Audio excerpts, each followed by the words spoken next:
Hey, welcome back to the podcast. I'm your host, Brad. Listen, on this episode, we're going to be talking about why contractors get stuck in their business and they can't get off the tools or make more money without fear of bankruptcy or burnout. Stick around. This is going to get really, really good. So, listen, I've been coaching now for over 3 years. I've talked to hundreds and hundreds of contractors, and the story is the same. I can take this story and apply it to 99% of the contractors that I talk to who are frustrated with their business right now. So we're going to dive into this and hopefully unlock some key things you need to understand so that you can start getting unstuck in your business. Now, let me paint this picture of the type of contractor that I'm talking about, and then you can decide if this really fits your situation. Whenever someone starts a new business, there is a ton of excitement, right? We're all excited. It's a new venture. I mean, we could probably work, 30-hour days if that existed, no sleep, because we are super excited. We're pumped. We're ready to take on the challenge, right? And so we start this business, and it's, like I said, we're super excited. We tell all our friends and our family, and we post on our socials, look at us, we're starting a new business. And right off the bat, we get the mercy jobs, the moms and the dads and the brothers and the sisters, the cousins, friends and neighbors, hey, can you come over and repair this leaky toilet that's been leaking for 2 years, and you like, yeah, I come over there. Yeah. And, you charge them like $25, right? You're like, oh, I made some money. like that's like day 2, right?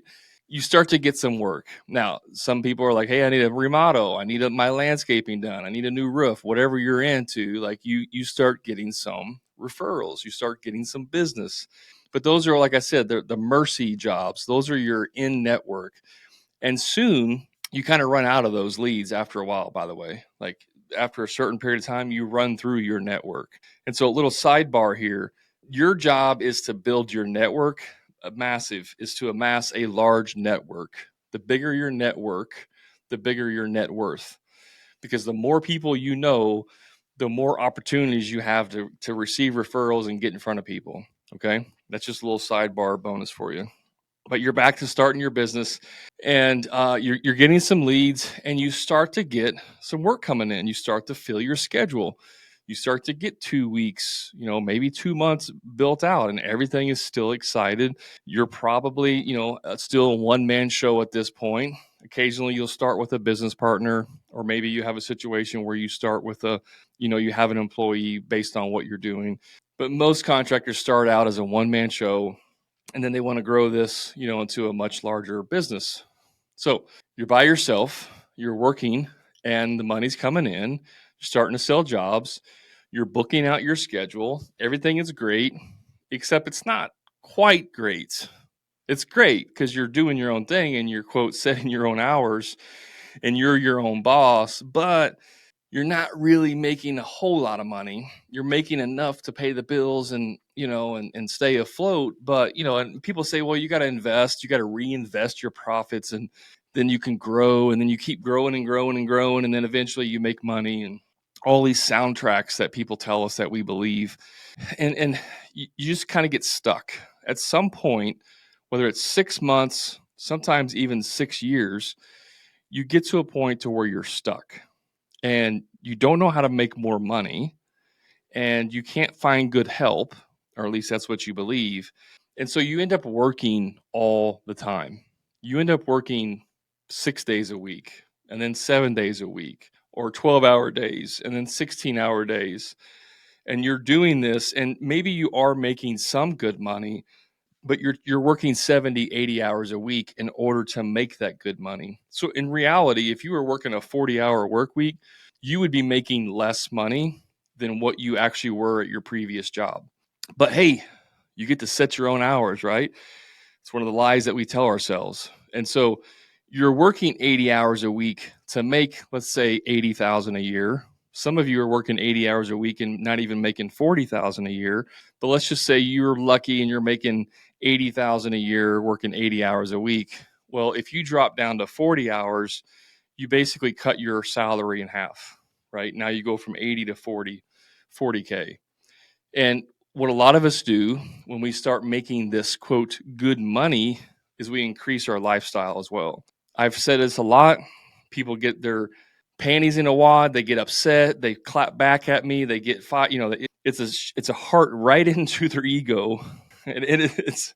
I got to tell you guys, uh, I get energized when people want to argue with me on social media. I don't know if you know this or not. Maybe it's a weird, twisted thing that's wrong with me. Maybe I need to go talk to my therapist about it. But when people start clapping back at me in social media and in comments and telling me I'm wrong and all this, like I enjoy that. I like arguing. My wife can contest to this. Like I like arguing. Probably has some deep rooted seated, thing of being in the Marines and, enjoying like conflict, right? Because that's what we're brainwashed to be killers in this, machine. And so probably some of that comes from that.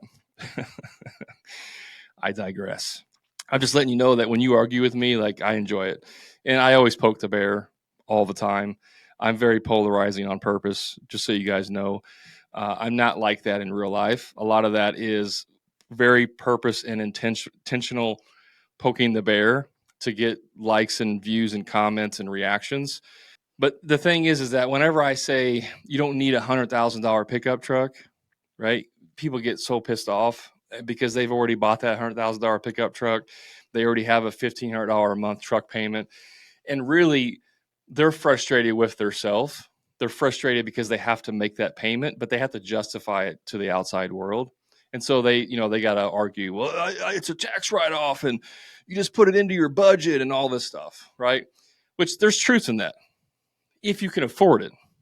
What I'm talking about are the ones that can't afford it, but they do it to increase their lifestyle so they feel good because there's a lot of frustration in their business because they're not having the success that they want. And so they can justify, well, if I can't really pay myself more, I can buy a new $100,000 truck, which will make me feel good and make me feel like I'm accomplishing something. And it's a tax write off. And that's how I justify it. Okay. Now, don't get me wrong here.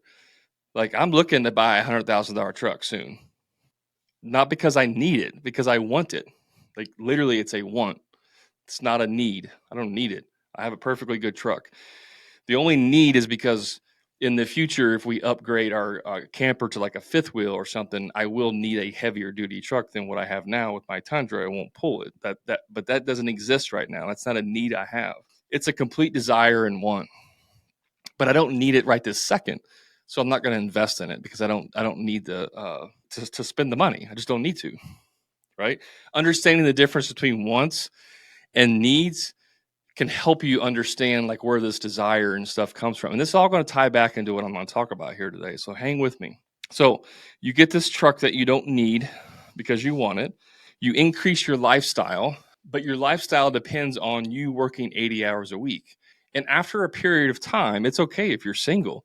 But if you get married or if you want to have a girlfriend and you have kids, right? If you get married and have kids or have kids with your girlfriend, whatever, like you have a family, now all of a sudden they start complaining. Brad, you're never home. You're working all the time. And I used to tell my wife this too, is like, well, you shouldn't have married a business owner then if if that's what you're like. I work all the time. That's just what I do. And again, there's always some truth and stuff like, yes, you should, business owners typically work more than 40 hours a week, but not necessarily 80 hours a week, not 100 hours a week, not 7 days a week, right? At least not for a long period of sustainable time. Maybe a short period, but not for a long period of time. I know guys that have been 5, 6, 7 years in their business and they make a lot of money, but they were working 80 hours a week. They never saw their kids. And so when they came into the program, to the Profit Club, the only desire they had was to work less. They didn't need more money. They were making very, very good money.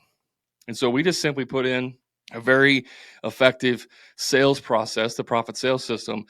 And that right there allowed him for the first time in several years to take Friday off and spend it with his kids. And that changed his life, completely changed his life because no longer was he working 80 hours a week because most of his time as the owner and the salesman and the estimator was going out, looking at jobs, selling jobs. And he had a lower closing rate. So he had to look at a lot of jobs in order to sell, right? Well, if you got to go look at 10 jobs a week and it takes you 2 to 3 hours to do an estimate, that is a lot of time. It's a lot of time invested. And so sometimes you can make good money, but you're working so many hours that you get burnt out, right? And then what happens is you're working so many hours, and your family and your wife or your girlfriend or your brothers or your parents or whoever it is you hang out with, your friends are like, dude, you're always working. Why don't you come hang out with us? Why don't you spend time with us? And so you start, understanding, yeah, I need to for my mental health. I need to, because I'm burning out. And so you stop working Sundays and you only work half a day on Saturday. So you cut down to you cut 12 hours out of your 80-hour work week. But after about 2 or 3 weeks, you notice that your bank account's getting lower and lower and lower. You're not making as much money because you're not working as many hours. And so what happens when the bank account starts getting lower and lower and lower? We start to panic. We start to freak out. Wait a minute. I need money. I got to make money. So what do? Well, when I worked 80 hours, I was making the money I needed, right? Or maybe some of you are not even making the money you needed. You work 80 hours barely to get by, which is an even lower level of hopelessness. But when you constantly go back between working a bunch to make money to not working as much for your mental, what they call it, your mental, help me out here, your mental, I don't know. Anyways, mental health. There you go. Wow. Whenever you're working fewer hours to help with your mental health and your pocketbook starts to suffer, then you start working. And so you get in what I call the crazy cycle. The crazy cycle is you work a bunch until you get burnout, you stop working, then your pocketbook suffers and you need money. So you work more and then you get burnout. And you're constantly on this line. You're riding this line between burnout and bankruptcy, burnout and bankruptcy, burnout and bankruptcy. Maybe you have a big win on this job and you make a little extra money so you can kind of take a step back and breathe a little bit. But then, when that job's over, it's back to the same thing because you're really, that was a luck. It was just a lucky sale that you made that kind of helped you a little bit, but that's not repeatable. Like you can't repeat that process. And so that short-lived, I feel like I've made it, goes back to, hopelessness and helplessness because you can't replicate that.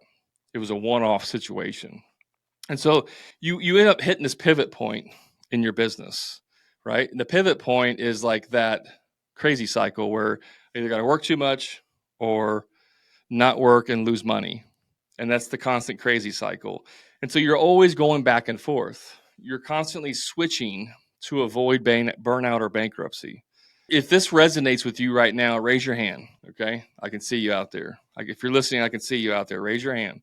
All right. If you're raising your hand, I'll just tell you right now, you are on the same path that about 96% of contractors are on, because 96% of contractors go out of business within 10 years. I think the number is like 70, somewhere between 70 and 75% are in the first 5 years. So if you've made it 5 years, congratulations. You're barely hanging on, but within the next 5 years, you'll end up going out of business. And usually it's because of burnout. Most contractors go out of business because of burnout. The other half, or the other portion of that go out because of bankruptcy. And I don't mean like filing actual bankruptcy. I just mean like you're not making enough money and you realize you have to provide for your family. So you go get a job somewhere. You give up on your dream and you go get a job somewhere. Right? That's the same as bankruptcy. It's a financial decision. Here's what the word tracks are and why contractors feel hopeless in their business. They believe they can't raise their prices because the guy down the street, Joe Blow down the street's cheaper. Brad, you don't know what it's like in my town. I live on the border. There's a lot of cheap free labor, and they come in and undercut us. That's bullcrap. I don't care what you say. It's bullcrap. It's a lie. That's a lie. 100% lie. Now, I'm not saying that's not a true statement. I'm saying it's a lie that you believe it affects your business. It's a true statement that there are people that do work cheaper than you. That's a true statement. There's always been someone willing to do stuff cheaper. Always. It's never gone away, and it never will go away. The lie is that you believe it affects your business. That's the lie. That's the word track that you have playing in your head. When you go hang out with your buddies, the other contractor, and you go to the bar after work and, drink your miseries away, and you share war stories about, man, you should have seen this one customer I was working with, and They said, "Can you do this cheaper? I mean, the guy down the street was cheaper. Can you do it cheaper?" yeah, I mean, screw those guys, man. Everybody's cheap. I wish you guys could see into my world. I really do. It's a broken record of excuses over and over and over. I get a contractor, you'll send me a message. Hey, Brad, I'm struggling in my business. I need some help. I'm like, yeah, man, what's going on? Well, I just can't charge enough because the guy down the street, he's cheaper than me. And people just want, and people are just cheap and nobody wants to pay for quality. And I'm like, hold up, stop. You're the 1 millionth person I've heard say that. Your situation is not unique. You believe it's unique. I'm telling you, it's not unique. Your situation is the most common situation that everybody deals with. The difference is the people who refuse to believe the lies and succumb to the fear, and those who live in the fear and succumb to bankruptcy or burnout. That's the only difference. It's not a financial problem in the world. It's not a geographical problem in the world. It's not a demographic problem in the world. It's not a political problem. It's not an economic problem. Contrary to what you may think, it's none of those things. And we're going to dive into what it is here in just 1 second. So hang out with me. I promise. So contractors believe they can't raise their prices, right? And so they feel stuck. That's the first place they feel stuck. I need to make more money. I can't raise my prices. The only way I can make more money is to hire more people. I have a business with 10 employees, and all my employees still make more money than me because I have too much overhead and blah, blah, blah, blah, because I can't raise my prices. The only way I can make more money is to do more quantity and to be more efficient. So I spend tens of thousands and $50,000 on tools to be more efficient. But then the overhead and upkeep on that eats into any efficiency profits that I have. This is the cycle, guys. Over and over and over. Okay. The second thing, they can't work less hours because they're not going to be able to pay their bills. This is part of the crazy cycle. The third thing is they believe they have to hire more people in order to do more jobs, in order to make more money, which is what I just said, right? One of the biggest mistakes that contractors make to try and grow their business is to try and hire for profits. In other words, they're trying to hire more people to make more profit just to have a profitable business. And that is the wrong way you do it, guys. You max out your profits first as a one-man show or as the smallest footprint possible. And that will give you the money to hire more people so that you can magnify or multiply what the profits are that you're making. I know plenty of contractors that are one-man shows that make six figures, good money, have the life they want, and they're super happy. And I know guys that have 10, 15, 20 employees, and the owner barely makes, $50,000. And I can tell you the one-man show guy has a much easier and happier life than the guy who has 10, 15 employees only making $50K.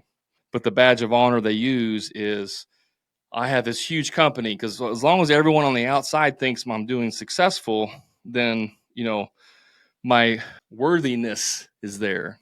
I feel worthy because I have a $1 million a year overhead in my business, but my company and me, I only make about 50,000. I built $1 million business, Brad. It's like, okay, yeah, what's your net profit? Well, I don't, I put all that money back in the business, and that's when the excuses start coming out. Guys, don't get allured by the top line number. Gross revenue does not matter at all. Just telling you right now. You see the gurus on social media talking about, I built a $50 million business. And you go look at their numbers, and they really, maybe they're making a couple $100,000. Don't get me wrong. They might be doing well, but $50 million does not translate into the owners making millions of dollars. If you look at some of these businesses, they have extremely high overhead. They're making a lot of revenue, but they're bringing home very little dollars. So you can't believe what you see on social. Back to the contractor who's frustrated, who feels hopeless, who feels stuck in his business. They believe all these things. And the reason they may believe some of this stuff is because they've tried it. I've had contractors say, Brad, I tried raising my prices. I say, yeah, man, have you ever raised your price? You tried raising your prices? Yeah, dude. I tried raising my prices and it didn't work. I started getting a bunch of no's and I had to provide for my family. So I had to go back to my old pricing. I get it. I get it. 100%. I get it. I'm with you. I understand. Is it possible that you didn't do it right? Is it possible that you just simply didn't sell your higher pricing correctly? Is that a possibility? Most people say, yeah, it's a possibility. I don't see how, but I'm sure it's possible. Okay. So if it's possible, then that means it's probable. Because if somebody can do anything one time, then anybody else can do it. And Roger, I think it's Roger Bannister or Roger Banning. I can't remember his last name, but he was the guy that broke the 4-minute mile on track. Prior to that, nobody was able to break the 4-minute mile. They did not think it was possible whatsoever. Roger broke the 4-minute mile, and the next year, in the same year that he broke it, over the next 12 months, I think like 12 or 15 people broke the 4-minute mile. All it took was one person to show that it's possible, and that paved the way for everyone else to do it. So if one person can raise their prices and make more money, then anybody can raise their prices and make more money. And when we talk about pricing, I'm talking about getting a 50% or better gross profit on your jobs. Hey, just a quick timeout from the show. In the next 30 seconds, I'm going to tell you exactly how you can transform your contracting business. Imagine being part of a community of winners where you can find out exactly what they've done to be successful. That's exactly what you get when you join the Profit Club. But it's not just a community. You get lifetime access to all of my course-related material, including all future material that I add. But wait, there's more. Each week, you'll get access to 3 group coaching calls to talk about sales, marketing, and business problems and answer any questions that you may have. Still not convinced? How about personalized one-on-one coaching to help you overcome your limits? And here's my promise to you. I guarantee you will double your investment within 90 days, or I personally will work with you one-on-one until you do. So don't wait. Elevate your game with the Profit Club today. Now let's get back to the show. Okay. If you're not getting a 50% or better, you have opportunity to raise your prices. And no matter what excuse you make, I'm not going to listen to you, because I have contractors that are handyman that make 80% gross profits. I have contractors that are that do millions of dollars that make 50%, on big projects. I have contractors that are landscapers, remodelers, general contractors, post frame builders, electricians, painters, flooring guys, you name it, just about every trade. They've all made 50% or better in cities of less than 5,000 people, in cities of millions of people. Does not matter the demographic, in blue states, in red states, right? Whether they are religious or not religious, it does not matter, guys. The profit sales system works. The profit blueprint works. The stuff I've developed works. And the reason I know it works is because I built it for myself in my business. Everything I teach is what I did in my business. I know it works. And I have evidence across the US and North America that it works for everyone. So the problem is not that it doesn't work. We've just established that it works. We've established that you can raise your pricing. The next thing you may say is, well, I can't find good help, Brad. I can't find good help. Now, again, that can be a factual statement, but it's also a lie that you believe. It's a scapegoat. Are there fewer people in the trades? Yes. Is it more difficult to find good help? Yes. Is it impossible? Absolutely not. You just haven't done it the right way. Part of the reason is because you won't pay more. Another thing I hear a lot or see a lot mostly on Facebook posts in the groups of contractors that are all the blind leading the blind. And the post goes something like this. Hey, I'm just struggling to find good help. I have a guy who he's a pretty good worker, but he tells me I'm not paying him enough. And if I can't raise it, if I can't pay him more, he's going to leave. And I'm just curious, like, what's everybody charging? I'm paying him $16 an hour. He's been with me for 2 years. And, when I started, I only made $10 an hour. So I just can't justify paying more than 16. And I know you're laughing with me because you've seen those posts and heard those conversations. It's like, bro, I was charging $20, or I was paying $20 an hour for people that had no experience, like zero experience. And you want somebody with like 3 to 5 years experience, and you want to start them out at 16 because that's what you started out with 20 years ago. Like, you have to get in your brain, like, it's ridiculous. When things change in the economy, you have to change your strategy. So now you have to pay $25 an hour just to get a greenhorn in there. You have to pay your lead guys 30, 35, 40 or more an hour to run your crews. You're not going to find this 20-year veteran who's absolutely amazing clone of you and pay them $25 an hour so that you can, sip Mai Tais on a beach somewhere. That's craziness.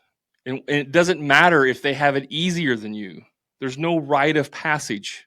You have to realize in 20 years, the people that are with inflation, people that are starting are probably going to make $30 an hour brand new, never picked up a tool. In 50 years, it's probably going to be $40 an hour or $50 an hour for brand new. You can't live off what you were paid when you started 20, 30 years ago. It's nonsense. But here's the problem. Brad, I hear what you're saying, but if I pay them $30 an hour, that's more than I make, and I don't have that kind of money. Yes, because you're not charging enough to begin with. Guys, everything comes back to profit. You have to have a profitable business. You have to have money. You have to. It's not negotiable. You have to. If you want to hire better quality people, you have to pay more. If you have to pay more, you have to have more. In order to have more, you have to charge more. You see how this works? You have to charge more. So we get back into these beliefs of like, I can't charge more. I can't find good help. I can't do this and this and this. Now, here's the problem. Here's what's keeping you stuck. We're going to get into it right now. You hear people say, well, as long as you have passion and desire, if you're passionate about what you do, you'll never work a day in your life and everything comes easy and blah, blah, blah, blah, blah, and all the bull crap that we know is not true. Now, is there some truth in like things can be easier if you're passionate about it? Absolutely. But listen, we don't have a lack of desire, right? Everybody has desire. We all want to be successful. We all want to have the 7, 8, 9, 10 figure business and the big house and the 100 acres out in the, in the woods and the farmland, the hunting land and the trucks and the side by sides and all the stuff that blue collar workers want, right? So we can live like a hermit out in the woods somewhere on 50 acres or 100 acres, 200 acres, so we can hunt. Like, everybody wants that. There's no lack of desire. So if it's not a lack of desire, what's the problem? See, desire is the gas pedal for your business. When you step on the gas, your vehicle, your business, your car takes off. We all understand that. It's basic understanding of how vehicles work, right? Your business is a vehicle. It's designed to take you somewhere. It's designed to take you to success. Everybody has desire. Everybody understands stepping on the gas. Everybody understands that. When you're working 70, 80, 90 hours a week, that's you stepping on the gas more and more and more because you believe that you need to work harder. Your dad told you got to work hard if you want to have anything successful in life. You have to work hard, son. And we believe that. And again, there's some truth in that, but it's also a lie. Working hard does not mean you have to like be on the tools. It doesn't mean you have to be the one doing the work. It just means that you have to put in the effort, right? And some efforts are easier than others, but you have to put in this effort. And so I've never seen a contractor, maybe, I don't know, maybe 1 or 2% just don't have desire. Like, they're older. They really don't want to work more. They've kind of given up on life. They've come to the realization that they're never going to be successful. And it's just the cards that they've been dealt. And so they're just going to live out the rest of their life in quiet desperation, always being frustrated with their business, but at least able to provide enough to, in their mind, live comfortably until, whoops, when you're 70, 80 and all your money's gone because you didn't have enough to save. But until you're 65, 70, when you do quit working, you're able to, survive. You just can't survive past retirement. And so, that's the people you see who are 90 years old that are in Walmart greeting people because they didn't make enough money in their life to be able to sustain retirement. Yeah, there's maybe 1 to 2% of you, of contractors that are like that. And there's nothing I can really do. Like, they don't have the desire. I can't make them be hungry, right? Those people they've succumbed, and there's nothing I can do. The other 98, 99% of you, full upside potential. Nothing can stop you except fear. See, fear is the brake pedal in our business, in our vehicle. So we don't have a problem with desire. We're stomping the gas. We're trying to do burnouts, man. We want to go 100, 200 miles an hour. Let's get this thing launched. We have no problem with desire. But while we're stepping on the gas, we got our left foot on the brake. That's the fear. We got our left foot on the brake. And so I don't care how hard you stomp on the gas. If you guys have ever done this, unless you're trying to power brake and burn out, your tires, when you step on the brake, you got 4 brakes that will overpower an object that's not in motion. Occasionally, the brakes will break free and you'll get a little bit of momentum, right? Like, so you can push on the gas all the way as hard as possible, and you may be able to, depending on, what kind of vehicle it is and how much horsepower, you may be able to overcome the brakes a little bit to where you start moving very slowly, but most people are going to stay stuck. If you got your left foot on the brake and your right foot on the gas, you're not going anywhere. You more than likely burn up your engine, i.e. burnout. See where that comes from? You burned out because you're trying to go as hard as you can, but you're not going anywhere. You're not transferring that energy. That's how burnout happens. It's funny how that metaphor works, right? Bankruptcy, on the other end, would be running out of gas. You just run out of gas. So the car's not going to go anywhere because you have no gas left. So how does fear, what do you, I get it, fear. I'm not scared, Brad. I'm not scared of anything. I would challenge you on that. If you're listening to me right now and you're saying, I'm not scared of anything, it's just because I can't find good help. That's fear. Well, I hear what you're saying, Brad, but listen, my situation is unique. You don't understand. In my town, fear. I'm just going to put the hand, talk to the hand in your face, fear. Yeah, but here's the thing. In my industry, you can't charge for consultation. Fear. No, man, I know. I hear what you're saying, Brad. I really do. But listen, I'm telling you, I've tried it before. I've had people call me and say, can you come out and give me an estimate? And I say, I charge $50 to do estimates. And they go, that's crazy. I'm never going to pay that. You're a crook. I've tried it 3 times, and all 3 times they told me I was a crook. I hear you. I hear you loud and clear. It doesn't work, right? Yeah, that's what I'm saying. It doesn't work. Wrong. You completely did it wrong. You sold it wrong. You provided 0 value to the customer, and you gave them no reason to pay you money. See, this is why you guys need training. This stuff doesn't come naturally. Most contractors that join the Profit Club think they're good salesmen. And after about 6 months, they usually say something to the effect of, I didn't realize how bad I was at sales until now. Because most of you are not salesmen at all. You're good talkers and you're good order takers, but you're not salesmen, because true sales skills don't even start until you get your first no or objection. See, the reason why you can't sell an estimate for $50 is because you've given them no value. I would not pay $50 for an estimate, and I teach this stuff. But if you're going to come out and consult with me, and you're going to give me all the ideas that I need, you're going to answer all my questions, you're going to provide me with a detailed estimate and a firm price, and you're going to be my confidant, and I'm going to take this information, even if I don't hire you, and potentially go to another contractor and have them do it. If I have all the information that I need and you're going to spend a couple hours with me, I'm definitely willing to pay money for that, because there's value there. So it's not a problem of it doesn't work. It's a problem of the fear, right? And you have fear that it doesn't work because you don't know how to do it.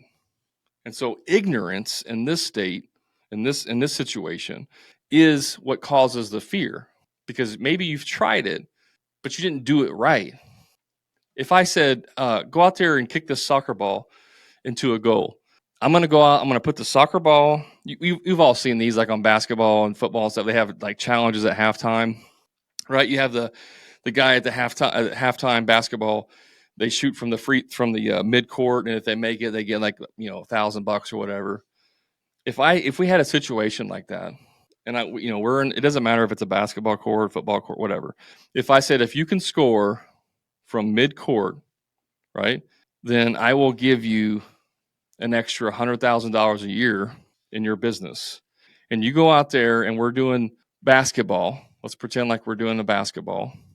And I hand you the basketball, and then you proceed to kick the ball with your left foot. You're right-footed. You set the basketball on the ground and you kick it with your left foot, and it goes sideways over into the bleachers, and everybody in the stand starts laughing at you. You can say, I tried it and it didn't work. You could say that, and that would be a factual statement. But then you could also say that you just completely did it wrong. Like, you used the wrong technique, and you used the weakest, of your 2 feet. If you're going to kick it, use your left foot when you're right-footed. Like, we can break this stuff down all day long. It's not that the system doesn't work. It's that you didn't do the system correctly, and you let that fear fester inside you, because the fear is that you don't want to disappoint people. You don't want to be embarrassed. You don't want to be the guy at the half court who kicks it with his left foot and goes to the left, and 20,000 fans and the 2 million people on TV are watching you, and they start laughing. And you become the meme for the next 2 months online. For some of you, you would probably rather die. I mean, literally, you would rather die than have that experience. And so for you, the safety of that fear is not even trying. You hear me here? The safety for you is not trying and using external excuses as to why it doesn't work. The brain's number one priority is to keep you safe in life. That's it. It's to keep you safe.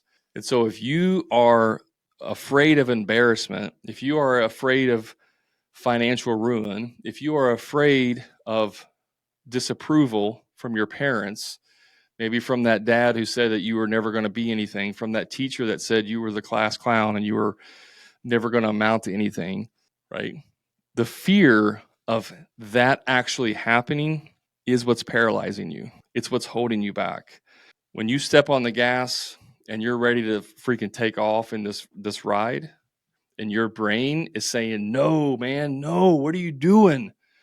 What are you doing? You're going to put us in a situation where we're going to be embarrassed, where we're going to fail. You can't do this. You can't. Remember, we talked to John, and he said he tried charging for estimates, and he got laughed at by the customer and then left a bad review that he was trying to rip people off. We can't afford that, man. We can't afford to have that situation. We have to stay in the safe zone. Just trust me. Trust me, bro. It's okay if we just idle along at 1 mile per hour. We're still making progress. Eventually, we'll get the big break. Eventually, we'll land that big job that changes everything for us. Eventually, we'll find somebody that we can hire is going to do a good job for underpayment, because we can't afford to hire them. Eventually, sometime. That's what your brain does. That's the fear. The problem is not that you don't work hard, guys. The problem is that you're burning your engine out, or you're running out of gas. You can't pay to put gas in the tank because fear is holding you back, because you have your foot stomped on the brake twice as hard as the gas. But here's the beauty of this. Listen, this is the most important part of this whole thing. If you take your foot off the brake, if your right foot is stomping the gas, and you remove the left foot, the brake, at once, what happens to the vehicle? It freaking burns out and takes off, right? I mean, you go from 0 to 106 seconds or less. It just, on its own, it takes off. So all you have to do is remove the fear, and the vehicle, your business, will take off on its own. You don't have to work harder. You just have to remove the fear. That's it. And how do you remove the fear? You remove it through confidence. If you're extremely confident in your sales ability, you will charge for consultations.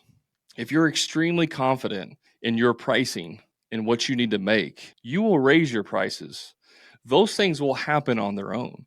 But how do you get confidence? You get confidence through competence, right? When you're competent in something, you're more confident. When you were a kid riding a bicycle was terrifying. And then you learn how to ride and you're like, okay, cool. Now I can ride to my friend's house, Jimmy's house. And then you ride to Jimmy's house. And then when you're at Jimmy's house, he's like, hey man, have you ever went off a jump? Oh, I can't do a jump. That's scary. Well, let me show you. And he goes off a jump. You're like, well, that's not too bad. And so you go off a jump. You're like, that's fun. Let's get a bigger jump. And before you know it, right now you're going off of like 10-foot jumps and freaking doing freestyle BMX at the skate park because you built your confidence. You built your competence. How did you get to the competent level? Through repetition. You get it through repetition, through doing more. You don't go from riding a bicycle today to hitting 10-foot jumps tomorrow. You ride a bicycle today and you ride it for 2 months, and then you go off a little tiny jump and you do that for 2 months, right? You do that 200 times, and then you keep graduating. And the only way that you continue to do the repetitions is through discipline.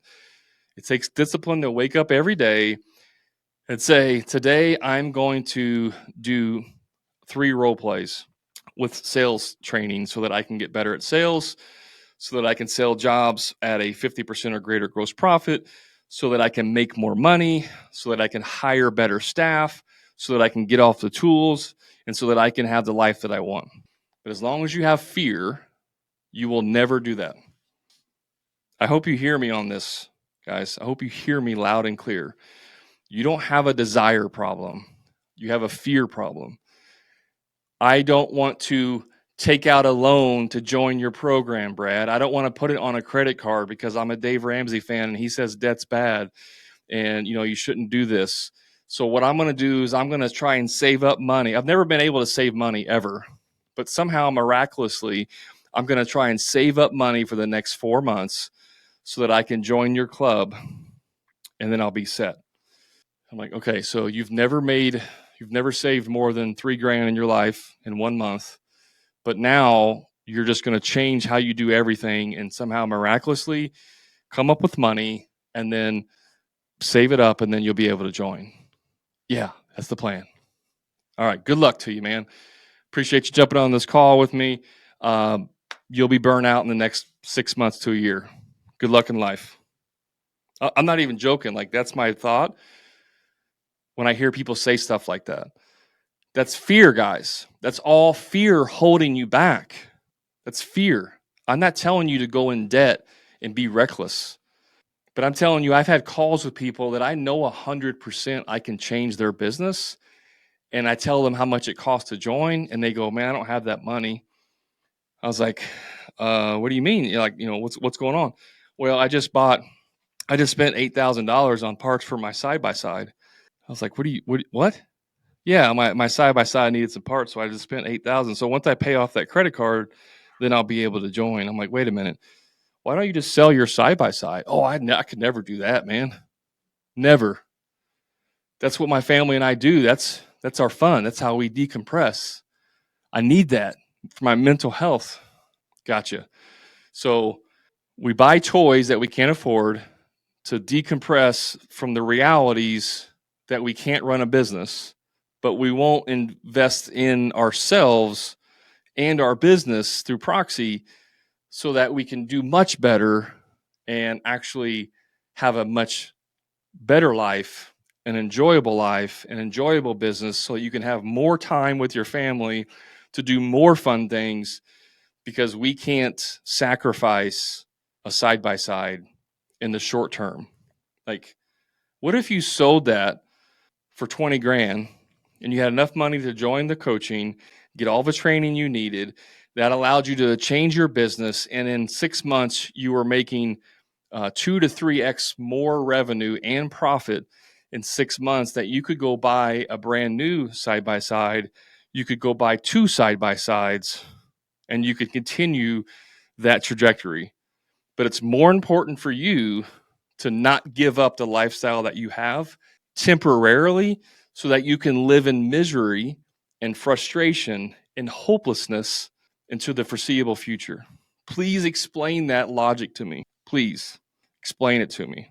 Guys, I can't make you see the value of investing in yourself. I can't do that. I can give you these podcasts. I can tell you these stories. I can give you case study after case study after case study. I can share with you my own frustrations and successes I've had. I can do all of those things. But if you let fear hold you back, you will be in the exact same place today, a year from now, 2 years from now, 3 years from now, if you don't succumb to burnout or bankruptcy first. Now, you tell me, what do you think's easier? Doing the same thing and getting the same results, or simply taking your foot off the brake and letting the desire you already have launch you forward? Guys, you know where to find me. TikTok, Instagram, Facebook, YouTube. Just search for the Hammer and Grind podcast. I hope that this motivates some of you to stop sabotaging yourself, to stop stomping on the brake, to stop living in fear and take action. If you want me to help you in your business, I'm more than happy to. Just reach out to me. Links in the bio, or in the links are in the show notes. You can find me anywhere. And until next time, guys, remember, profit is not a dirty word.